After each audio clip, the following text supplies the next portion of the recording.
کلبھوشن جادھو سے پہلے پاکستان نے کتنے جاسوس پکڑے؟ عالمی عدالت انصاف تخریب کاری اور دہشت گردی کے الزامات میں پاکستان کی ایک فوجی عدالت سے موت کی سزا پانے والے مبینہ بھارتی جاسوس کلبھوشن جادھو سے متعلق انڈیا کی درخواست پر بدھ کو فیصلہ سنایا گیا۔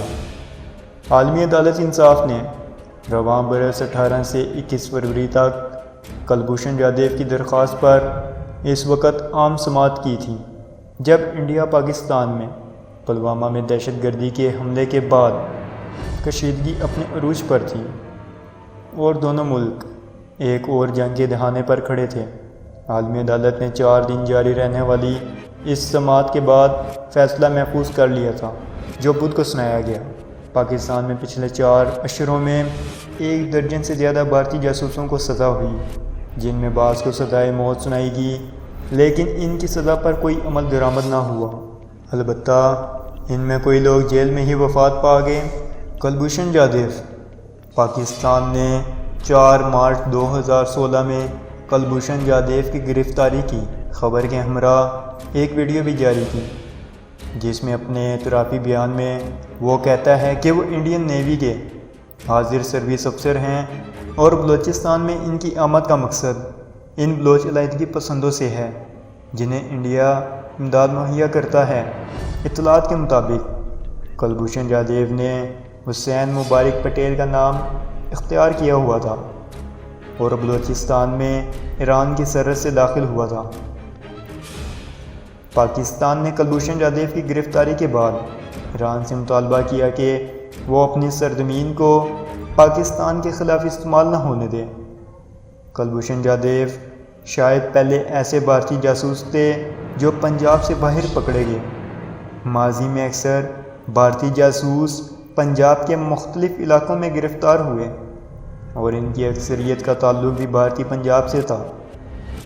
سرجیت سنگھ کو پاکستان کے خلاف اداروں نے اگست 1990 میں گرفتار کیا تھا۔ انڈیا کا موقف تھا کہ نشے میں دھت ایک پنجابی کاشتکار کھیتوں میں ہل چلاتے ہوئے غلطی سے سرحد پار کر گیا تھا۔ پاکستان نے سرجیت سنگھ کے خلاف فیصل آباد، ملتان اور لاہور میں دھماکوں کے خلاف الزامات میں مقدمہ چلایا تھا اور اسے سزائے موت سنائی تھی۔ فوجی حکمران پرویز مشرف کے اقتدار کے دوران جب انڈیا پاکستان کے مابین جامع مذاکرات کا سلسلہ جاری تھا تو اس وقت انڈیا میں کچھ غیر سرکاری تنظیموں نے سرجیت سنگھ کی رہائی کی مہم چلائی اور کئی بار ایسا لگا کہ حکومت پاکستان اس کو رہا کر دے گی، لیکن مذاکرات کی ناکامی کے بعد سرجیت سنگھ کی رہائی بھی کھٹائی میں پڑ گئی۔ سرجیت 2013 میں کوٹ لکھپت جیل میں قیدیوں کے ایک حملے میں زخمی ہو گیا اور جاں بر نہ ہو سکا۔ سرجیت سنگھ کی لاش کو انڈیا کے حوالے کیا گیا اور انڈیا کی حکومت نے سرجیت سنگھ کو سرکاری اعزازات کے ساتھ دفن کیا۔ کشمیر سنگھ 1973 میں پاکستان میں جاسوسی کے الزامات میں گرفتار ہوا اور جب پاکستان کی جیلوں میں 35 برس گزارنے کے بعد اسے 2008 میں رہا کیا گیا تو انڈیا میں اس کا شاندار خیر مقدم کیا گیا۔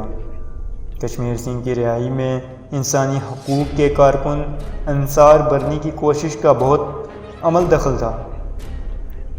پاکستان میں موجودگی کے دوران کشمیر سنگھ نے ہمیشہ اپنے آپ کو بے قصور قرار دیا، لیکن بھارتی سرزمین پر پہنچتے ہی اس نے اعتراف کیا کہ وہ جاسوسی کے لیے پاکستان گیا تھا۔ رام راج 2004 میں لاہور میں گرفتار ہونے والا رام راج شاید واحد ایسا بھارتی جاسوس تھا جو پاکستان میں پہنچتے ہی گرفتار ہو گیا۔ اسے 6 برس کی قید کی سزا ہوئی اور جب وہ اپنی سزا کاٹ کر واپس انڈیا پہنچا تو اسے بھارتی اداروں نے پہچاننے سے انکار کر دیا۔ وہ پاکستان آنے سے پہلے 18 برس تک بھارت کے خفیہ اداروں میں کام کر چکا تھا۔ اسی طرح بہت سارے ایسے بھارتی جاسوس ہیں جو پاکستان کی سرحد میں جاسوسی کے ناپاک عزائم کے ساتھ داخل ہوئے لیکن پکڑے گئے، جن میں ونود ثانی، گربخش رام، روریندرا کوشک، کشمیر سنگھ جیسے نام شامل ہیں۔ امید کرتے ہیں آج کی ویڈیو آپ کو ضرور پسند آئی ہوگی۔ اس ویڈیو کو اپنے دوستوں کے ساتھ ضرور شیئر کیجیے گا۔ ملتے ہیں ایک نئی ویڈیو کے ساتھ۔ اپنا اور اپنے پیاروں کا خیال رکھیے گا۔ اللہ حافظ۔